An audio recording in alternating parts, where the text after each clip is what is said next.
Good morning, everybody. Thank you for joining us this morning for the second business Kickstart session with Jamal Sahib. Keep your business going during the extended lockdown session. We look forward to sharing the next couple of moments with you. Please feel free to get a pen and paper and take down any learnings that you have from the session, as well as ask us any questions using the question option within webinar. We will field those questions to Jamal later on at the end of the presentation. So please do send them as we go through the presentation. We're going to be starting at 10:35, so we'll just give the last couple of people an opportunity to get into the webinar, but we look forward to spending the morning with you.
Good morning, ladies and gentlemen.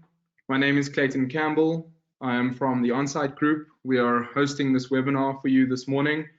Thank you for joining us for the second session of the Business Kickstart. Keep your business going during the extended lockdown. It gives me great privilege and pleasure to introduce to you this morning Jamal Sahib, business coach, entrepreneur, author.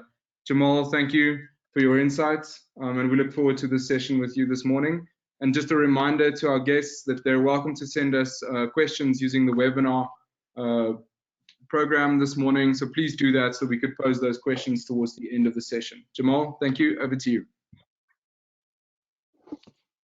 Good morning, everybody. Good morning, Clayton. Thank you so much for setting this up again for us this morning. We sincerely appreciate it, and we're looking forward to doing the future ones with you as well.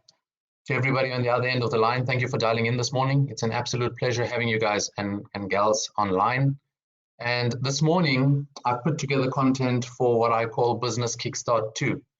So in the first webinar, we looked at basically survival. In this webinar, we're looking at motivation. And then in the third one, which is scheduled for next week, the 27th of April, we're looking at kickstarting and getting going for real. So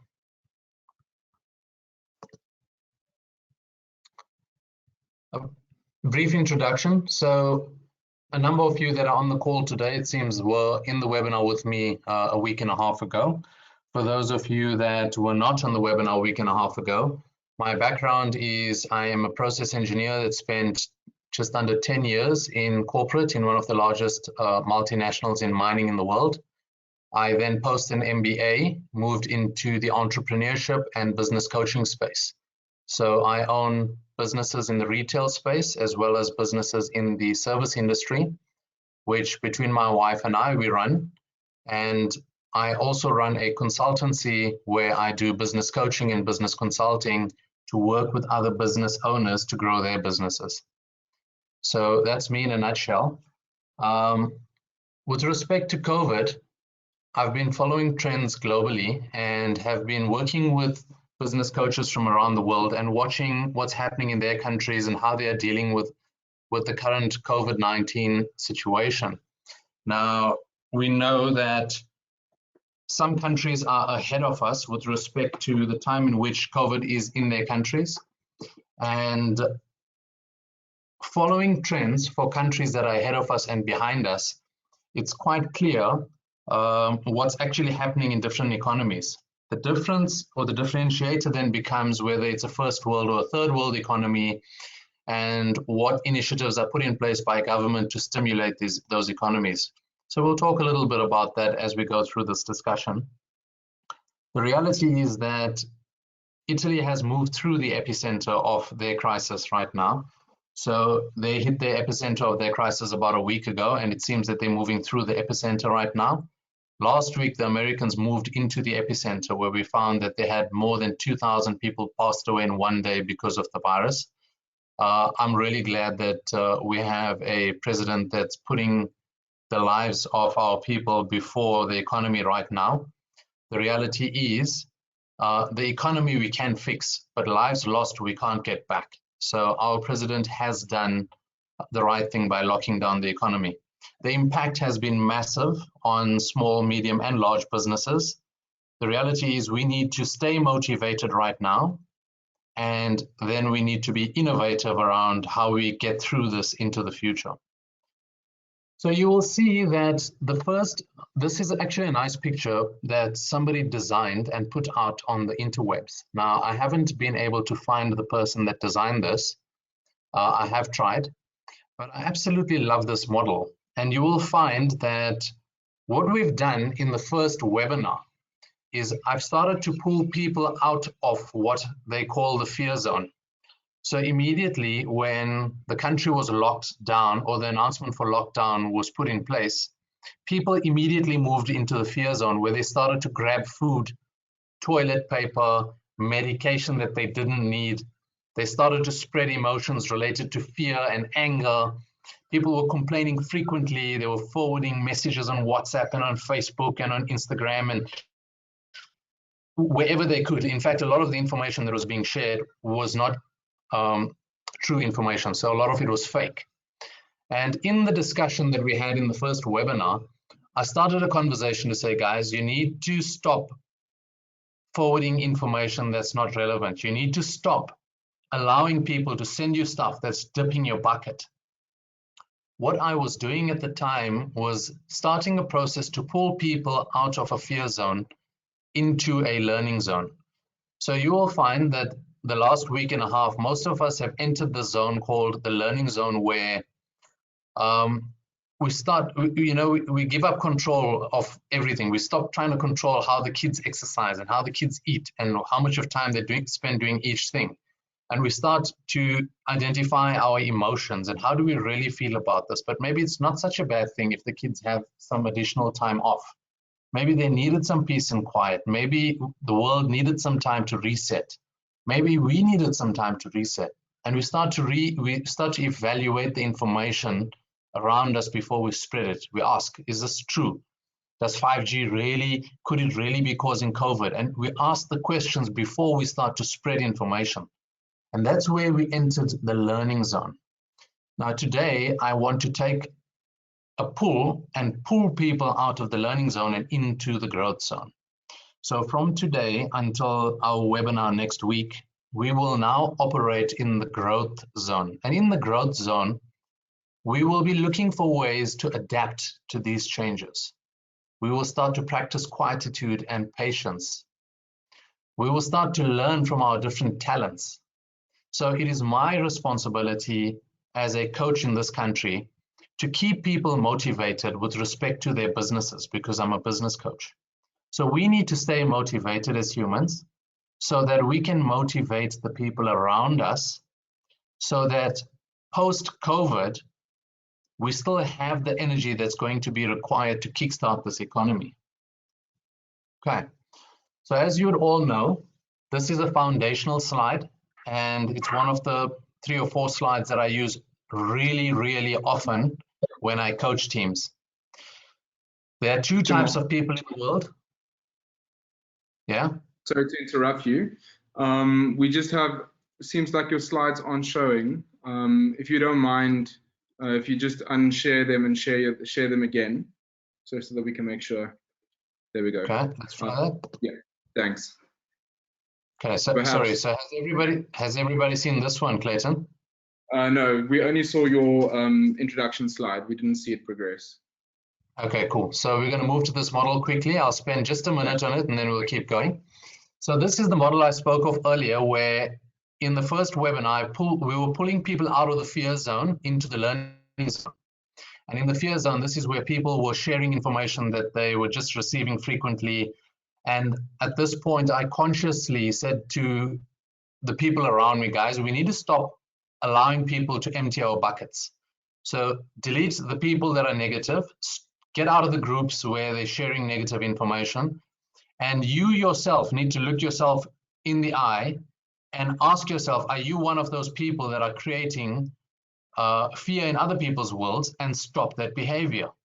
So we then pulled people out of the fear zone and we got into what I call, well, what this model calls the learning zone, where we started to identify our emotions, we started to evaluate information, we started to look at things with different eyes. Today, I will be pulling people from the learning zone into the growth zone, where we will start to look for a way to adapt to the new changes. We will be more patient and we'll start to be more creative. We will start to look at what our talents really are and use this post-COVID to grow our businesses. So this is the model that I'm using through this growing process. So we've moved out of the fear zone into the learning zone. And from today, for the next week and a bit that we are still in lockdown, and even post-lockdown, we are going to operate in what I call the growth zone, where we will grow as humans, we will grow as people, we will grow as business leaders and business owners. Okay, so as a foundational slide for people that work with me, you would know this is the foundation for success. It's understanding that there are 2 types of people in the world. There are those people that live their lives below the line, and they will find reasons to blame make excuses, and live in denial for everything and anything that goes wrong. Those people are powerless, and those people drain people and teams. A perfect example right now for me would be if you looked at what Donald Trump is doing right now. He's blaming the 30,000 deaths in America last week on everybody beside himself. He's blaming the World Health Organization. He's blaming the Chinese for hiding statistics previously, and that's why they were not prepared sufficiently as a country. You will find every single reason to blame, and he's making excuses. And sometimes I actually think he believes what he's saying, and that's the definition of denial, where you start to believe the lies that you actually create in your own mind. Conversely, you have leaders that take ownership, accountability, and responsibility. And if you look at what Singapore has done as a nation, and if you look at what the Singaporean Prime Minister has done, they've taken ownership for the COVID situation, and they've protected their country as best as possible. Now, if you look at the size of the South African economy, if you look at the number of people that are diagnosed with TB and HIV, and if you look at the number of deaths that we've had since COVID first arrived in South Africa, you will see that our President Cyril has taken ownership of COVID, and he's trying to do the best he can with the economy that he has and with the cards that he has been played. So right now, I'm apolitical, so don't think that I'm following a certain political party. That's not what I'm saying. I'm talking about Cyril as an individual, where he has put the lives of people ahead of the economy right now. So as business owners, we need to stay motivated. We need to stay above the line. We need to remain powerful. We need to energize people and teams. And how do we do that? We do that by taking ownership, accountability, and responsibility for everything in our lives. We do that by taking ownership and accountability for the current situation in which we find ourselves. Yes, we all understand that we did not create the current COVID situation, but we did create our businesses, and we are the owners and leaders of those organizations, and we need to build those businesses post-COVID. So that is why we need to stay motivated as business leaders. Now, a little about learning. And I see there are some people on this call that have done this specific training with me, where I always teach people that the moment you become a know-it-all, you will stop learning and you will stop growing, because every business grows to the level of incompetence of the owner. I'll say that again. A business will only grow to the level of incompetence of the owner. It cannot grow beyond that. So that is the first ceiling. The next ceiling then becomes the level of incompetence of the leadership team in that business. That becomes the next ceiling for that business. The only way for a business to continue growing is if the business owner grows and if the leadership team grows. That is the only time that a business can continue growing. So as an adult, quite often we find ourselves responding to somebody by saying, yeah, I know. In fact, teenagers do it very often, apparently. The fact of the matter is, the moment we use the words, I know, it stops us from learning. So instead of being know-it-alls, we need to be learn-it-alls. So wherever you find yourself saying, I know, or when you're having a conversation with somebody that says, I know, or if you're speaking to one of your kids and they say, I know, if you have the opportunity to remind people that I know stops the conversation and stops you from learning, please let's take that opportunity to remind people that we need to be continuously learning. So today, not only will I be teaching and coaching, I plan to also be learning. So there are often questions that are typed in during these sessions that I look at and I learn from those as well, right? So this is a foundational slide, just like being above the line. We need to be continuously learning as humans. The next thing that I often speak about is that we need to have and conversations. We should not be having or conversations. So personally, I do not believe in work-life balance. Work-life balance is actually a junk ideology, if you ask me. So what we need to be talking about is and conversations. So work is a component of life.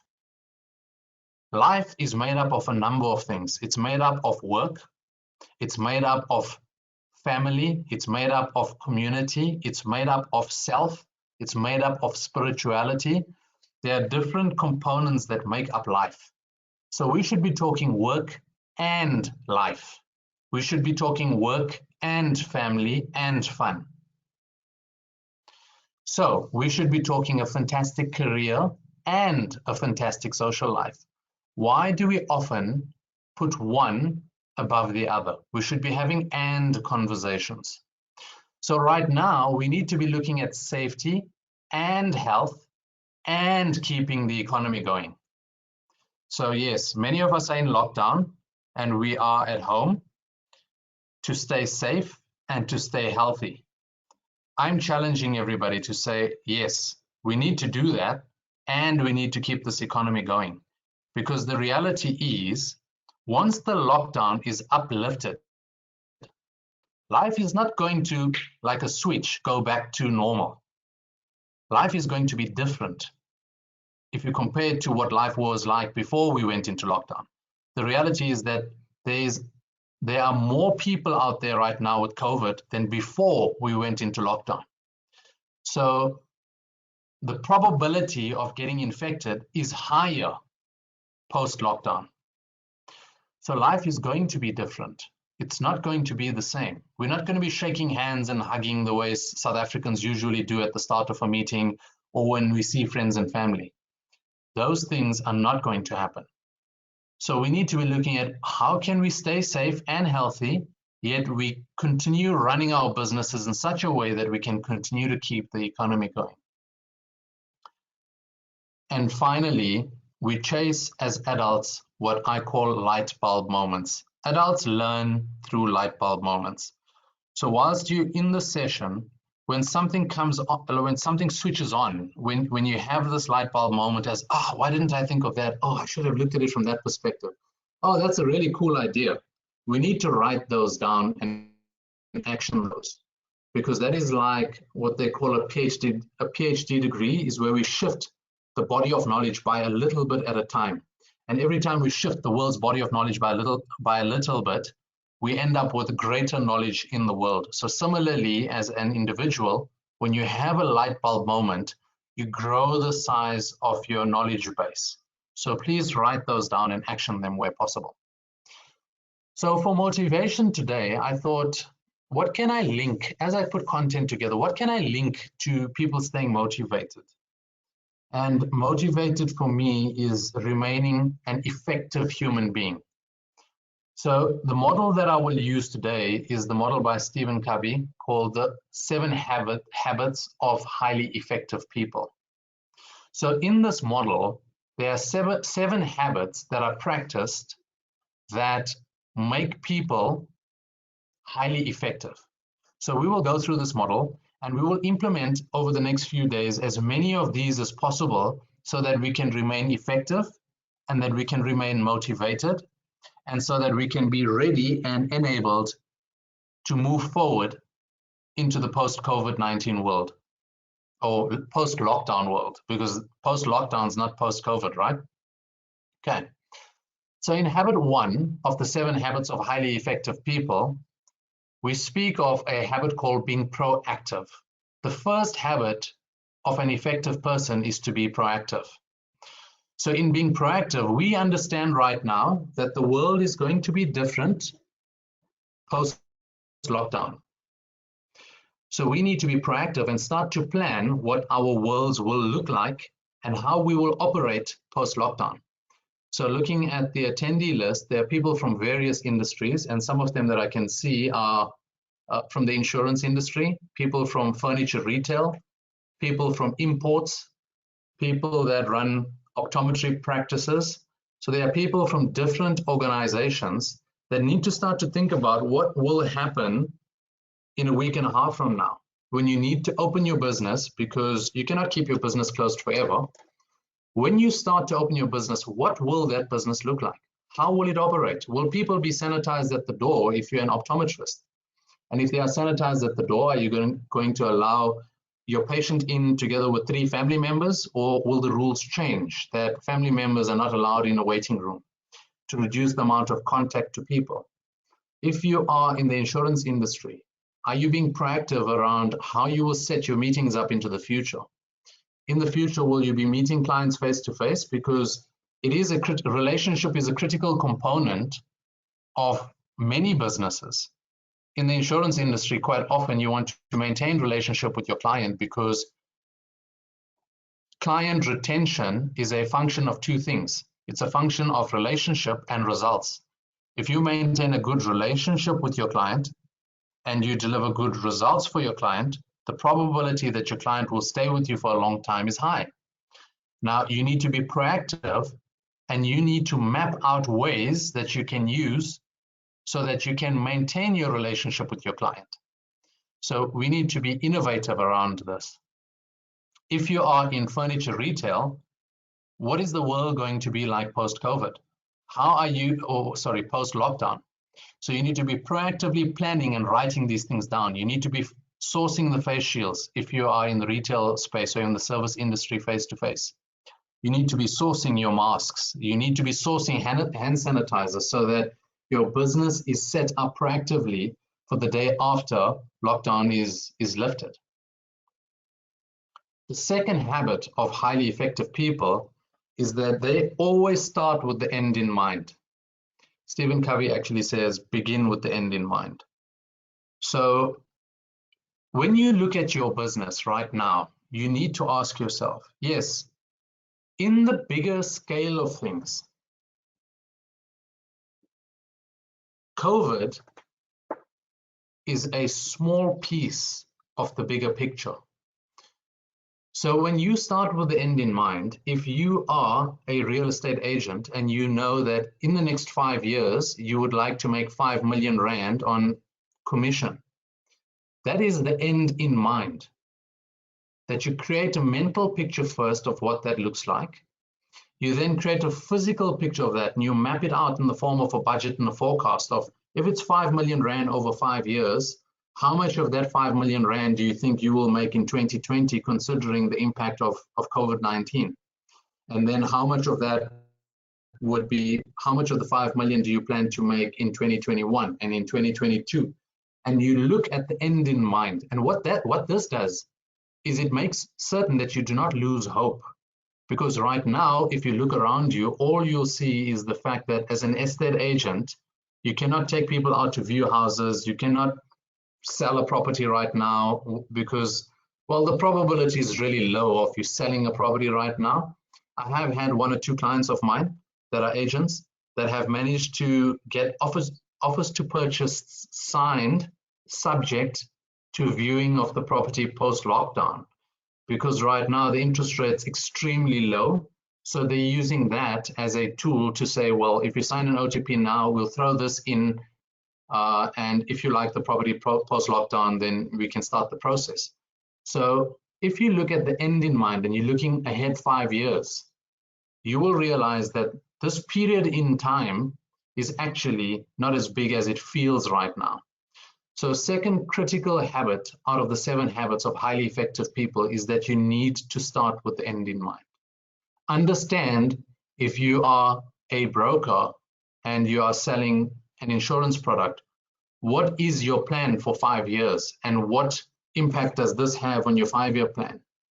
And then build it on paper, build your budget, build your forecast, and based on that, which we'll do a bit of next week, we look at different ways to break down a forecast perhaps and how to prioritize accordingly.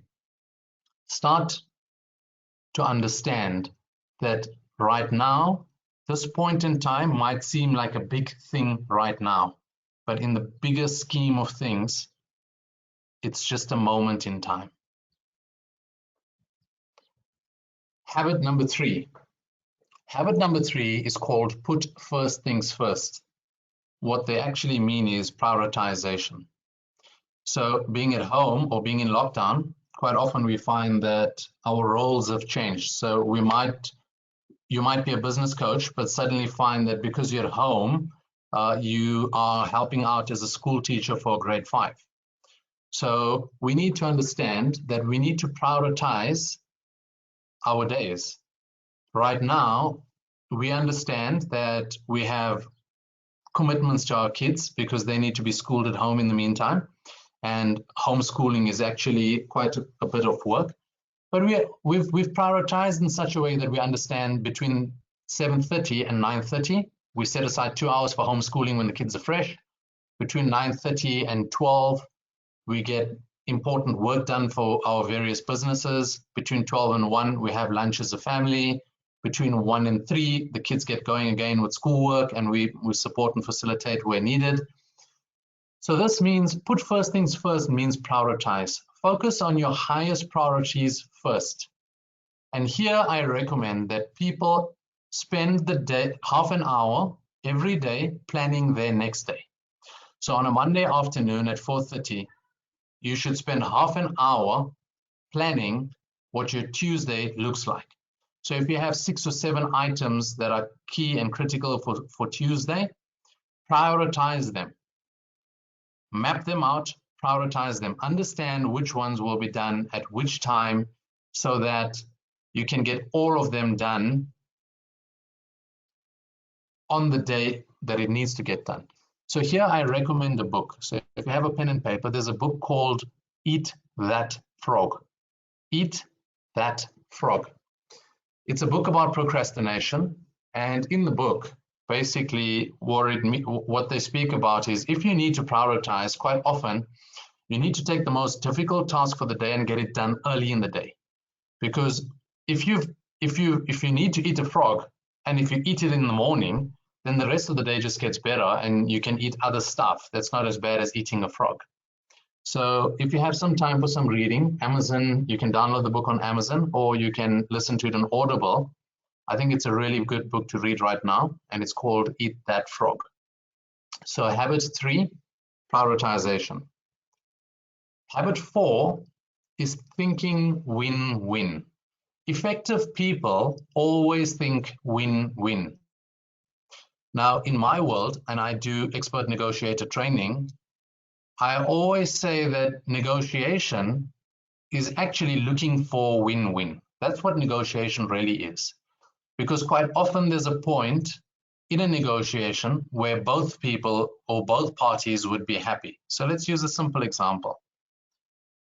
I may want to sell a property and I would like to get 10 million Rand for the property.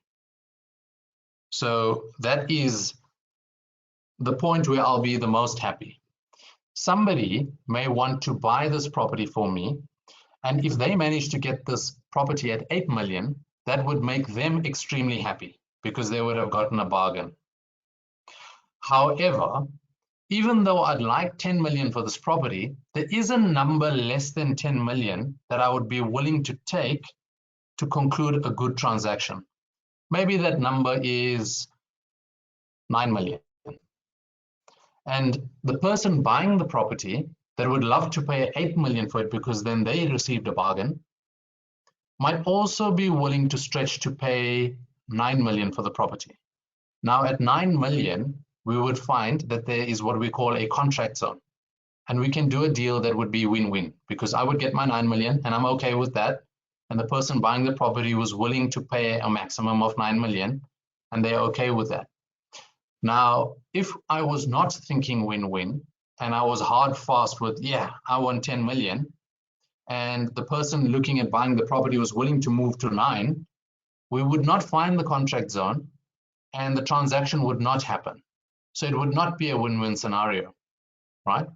So often we need to ask ourselves, what is that contract zone? Between what and what are we willing to sacrifice, or in what space are we willing to play? Now, similarly, with businesses and being business leaders, we need to be mature about how we take decisions, and we need to stop being selfish. and taking a decision that's one-sided where we try to get maximum value out for ourselves. We need to be looking at scenarios where we find win-win, because win-win is sustainable. It builds relationships.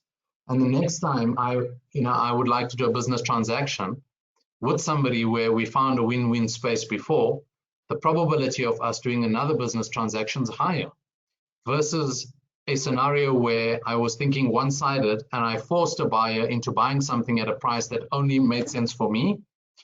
6 months down the line, there's an opportunity for us to do another business transaction. There's no way that the person's going to do a business transaction with me, remembering that they found out that it was a one-sided transaction the last time.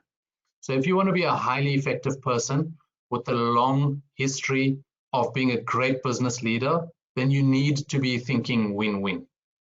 So that's habit number 4.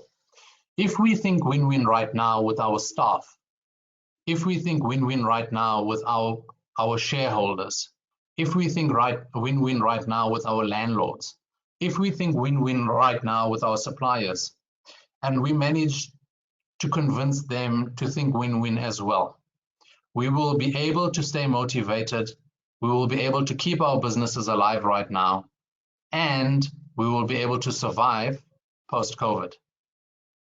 And that's post-COVID, not just post-lockdown, right? So if I look at habit number 5, habit number 5 is seek first to understand, then to be understood. So research has shown that human beings are quite weird, but I wouldn't have to tell you that. I think we all know that we as human beings are quite weird. But we listen to respond, or we listen to reply. We do not listen to understand. So it's not our natural reaction to listen to understand. Yes, some of us may have trained ourselves consciously to listen to understand. Now, the key to being an effective business leader is to listen so that you can understand, and not so that you listen just to reply. Now, we as humans have 2 ears and 1 mouth, so the rule of thumb is we should listen twice as much as we speak. So let's unpack this a little further. If we listen to, so communication has 2 parts. Communication is the ability to articulate a message clearly on the one end, so being able to speak well. But communication has an important second component as well, and that's the ability to be able to listen, digest information, and understand it.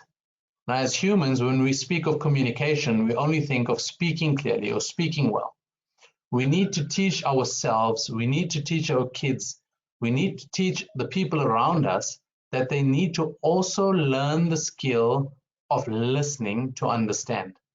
Because once we understand, we can think of what the end in mind is, and we can find a solution that aligns to that, instead of being defensive and replying from a defensive perspective. So habit number 5 is we need to seek first to understand, then to be understood. So let's listen more attentively. Let's listen so that we can understand before we reply. Habit number 6. Habit number 6 is synergy. And in fact, I think now is the most important time ever in history for us to be synergistic towards our team. We need creative cooperation. There's the old adage that goes, 2 heads are better than 1. And that's basically, this is actually what a coach does. So in a coaching relationship where a business coach coaches a business leader one-to-one, a business coach is trained to ask questions. So as a business leader puts a problem out, firstly, they're starting to synergize because it's 2 minds that are greater than 1. And when the business owner sits with a dilemma, the business coach will ask questions related to the dilemma that expands the way of thinking. So often we are trained not to give answers, but to ask better questions so that the business owner can often find his own solution, because that then is a sustainable method of growing leadership and growing a business. So similarly here, as business leaders, we need to be finding ways to be more synergistic. Are we spending more time speaking to people in our teams? If we are managers of divisions, if we are managing a team of financial advisors, are we speaking to them more or less right now? Because we are distanced does not mean that we should not be speaking to people at all. In fact, as I said in my last webinar, we should be having a daily dial-in. Every morning, we should have a dial-in with the team to understand what is the plan for the day and get going, because from that, we can understand who are the people that are struggling with a few challenges, and then we can unpack those challenges with those people individually later during the course of the day. So being synergistic is critically important and is the 6th of the 7 habits of highly effective people. So let's find those spaces for synergy right now, because the whole is greater than the sum of the parts. Habit 7, probably one of my favorites. Sharpen your saw. There's an old adage that goes, if I had 4 hours to chop down a tree, I would spend 3 of those hours sharpening my sword. Now, similarly, as people, we need to be spending time on self-renewal. Our swords are our minds. Our saws are our minds. We need to renew socially, emotionally, mentally, spirituality, and physically. So personally, I go away twice a year for 3 days to sharpen my saw. So myself and my mentor last year in, I think it was late September, early October, we went to Cape Town for 3 days. We booked into a nice hotel at the waterfront. We ate good food. We did good exercise. And we spent 3 days reading books, chatting about 2020. We did not anticipate COVID, by the way. And we just sharpened our saws. And we had our next intervention scheduled for March this year, which because of lockdown, we've had to move. But we'll find a way to do it before June. And every year, twice a year, I spend time sharpening my saw. So right now is a really good time for you to be doing that as well. I mean, you're probably saving an hour or 2 in traffic, but as one of my clients said to me, yeah, I'm saving the time in traffic, but I've been busier now than ever in my business, or busier than I've been in a long time. So now I don't have a lot of free time. And if you don't have a lot of free time right now, that's great, that's good. But if you do have free time right now, set aside an hour or 2 a day to sharpen your saw. Spend time on your own mental, spiritual, physical, and emotional growth. Read books. Spend time alone. Unpack and grow. This is the 7th habit of highly effective people. So you will find, yes, there's a lot of PR around them and there's a lot of spin, but you'll find that people like Richard Branson and I would have said Bill Gates, but there's so much of controversy around COVID-19 and vaccines. Let me use a different example, maybe Richard Branson and Robert Kiyosaki. They always speak about spending time alone and spending time reading. In fact, Nick Bernadelle from Gibbs, he goes once a year, he goes away into the bush and he leaves his mobile devices, he leaves all sorts of communication behind, and he goes into the bush for about 5 days. And in that time, he just reflects and he grows and he spends time thinking differently and out the box. And he says that is where he has some of the greatest light bulb moments that are linked to innovation and how he will do stuff differently. So that is actually how Gibbs, the business school, started. So Nick approached the University of Pretoria and got them to work with him to set up the business school, which is now called the Gordon Institute of Business Science. And Nick approached Donald Gordon for funding. And one of the conditions that he had placed to the University of Pretoria was that the business school would be in Sandton, even though it was University of Pretoria's business school. And his logic was that Sandton was the heartbeat of the African economy. And he managed to get that right. And that happened. The idea came to him when he was sharpening his saw. And now we move into innovation. So in order to be effective as a human being, or if you are effective as a human being and as a leader, it means that you would have stayed motivated. And if you sharpen your saw effectively, you will also move into a space of innovation. So let's talk a bit about innovation. Innovation, Thomas Edison says, there is a way to do it better. We just need to find it. Now, the simple example that I always use when I speak about innovation is I grew up in the late 80s, early 90s. I was in primary school, actually in the early 90s. And if people told me back then about a gadget that I'd hold in the palm of my hand and it would have no wires connected to it, and I would be able to dial somebody in America and be able to see them on my screen and have a conversation with them live time, I would have thought, yeah, that's like science fiction kind of stuff. But that's actually innovation that has happened over a period of 20 years, and we find ourselves here today where we have smartphones. Now, I still think that Android's better, but Clayton's cringing on the other side because he's an Apple guru and has been trying to get me to move to Apple.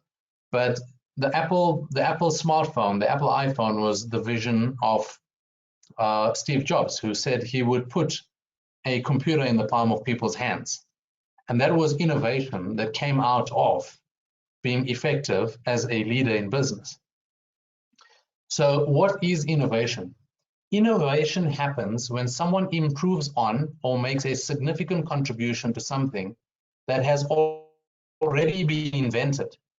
So basically, innovation is creativity and commercialization. So if we look at where we are right now, 3 months ago, I would be doing a seminar in a room, and there would be probably anywhere between 20 and 100 people in the room. So more often, my seminars have between 20 and 30 people in the room, unless it's a seminar that's targeted at a bigger workforce, not just leadership, then we go up to 100 people. But the average size of my seminars were 30. Now, if I look at the webinars that I've run the past week, there have been anywhere between 200 and 400 people in a webinar. So seminar, webinar. One is an innovation of the other right now. So I've been forced to pivot and to innovate so that we can keep people relevant and keep people growing and learning, which is my passion. And therefore, I've innovated. And many people have enjoyed being in webinars, especially I've been getting feedback from people that are a bit more introverted, and they learn more in a webinar because they're in a safer environment for themselves. They find themselves alone in their offices, following the learnings on a laptop or on some sort of a smart device, and they're thoroughly enjoying it because they're not getting picked on in the webinar. So I'm not asking questions and putting people on the spot, which was a good learning for me. I found that quite interesting. So there are 10 types of innovation. You can innovate your core process. You can innovate your product performance.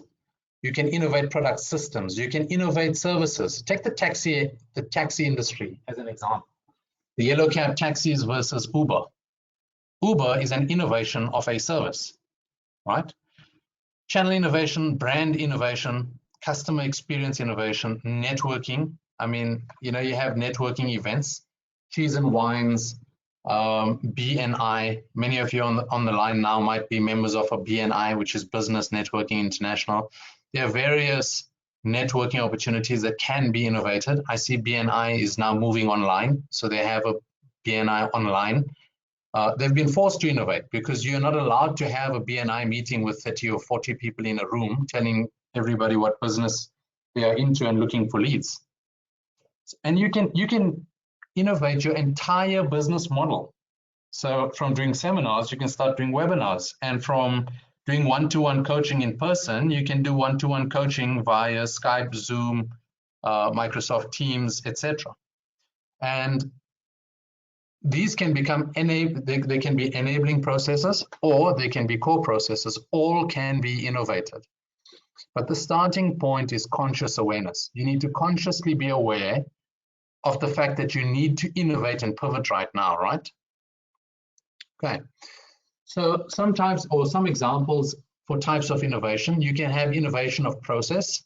So you can have enabling processes where you align your talents and assets, or you can innovate your core processes where you use superior methods to do your current work.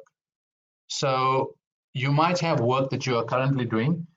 So just as an example, we've been selling LPG gas in one of our businesses. So Afrox LPG, the 9, the 19, and the 48 kg cylinders that people use for gas heaters or gas fireplaces or for their stoves.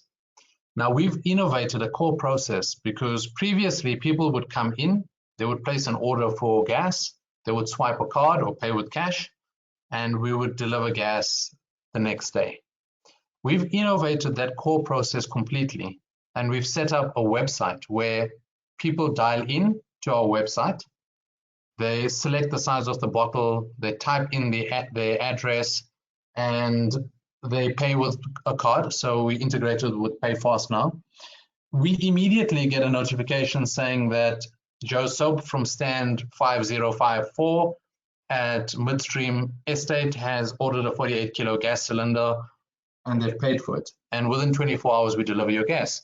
So the core process has changed. So we need fewer people on the front end because we've automated the system. So similarly, you can have innovations in delivery and you can have innovations in finance as well, right? So being cognizant of time, I'm going to flip through these and go through to this slide quickly. So there are 4 steps in innovation. The first step is called ideation. Ideation is where you sit down and understand that something needs to be innovated and you come up with possible ideas of innovations for it. It's almost like a brainstorming. So a high-level brainstorming, you spit out every possible opportunity, whether it's realistic or unrealistic, and we write it down.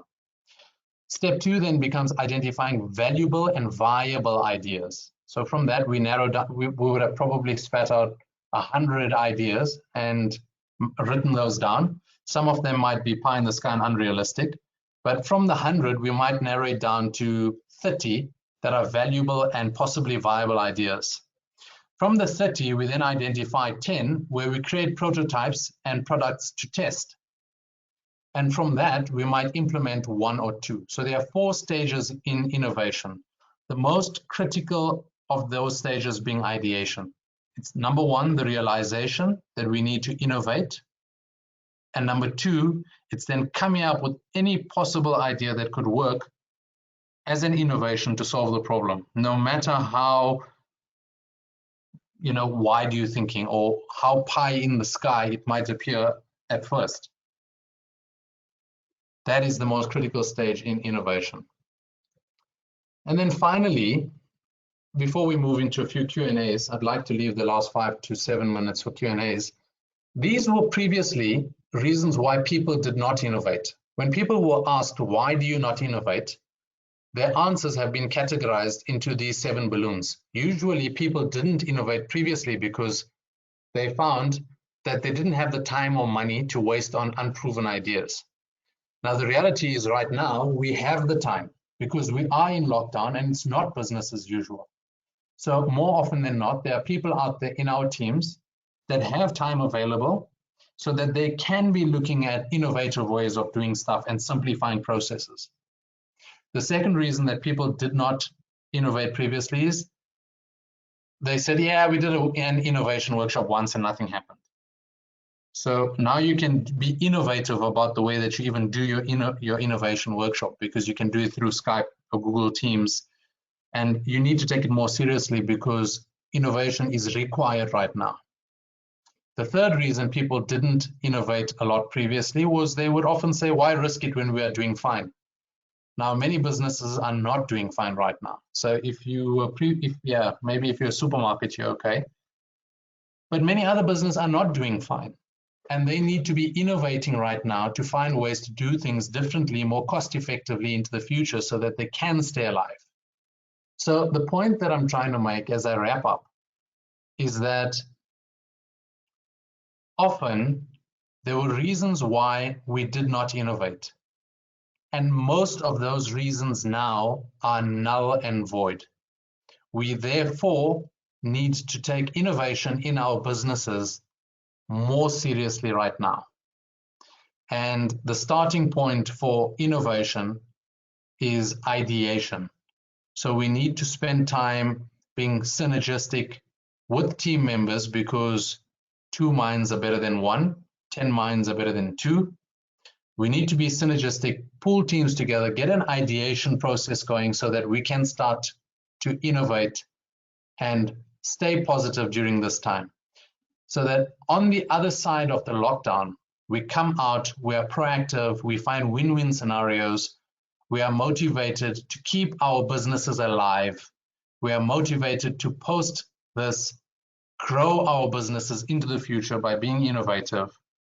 And through that process, we will continue to create jobs and have an amazing country, which is my real true passion. Cool. So Clayton, I'm going to hand back to you. If you can field some of the questions for me, please. Thanks, Jamal. Yeah, so I haven't seen any questions come through. Yeah, so just a reminder to those in the audience, we do have 5 minutes for questions. So I can see 1 or 2, Clayton. Well, I can see that people have asked questions. Just go through that list again.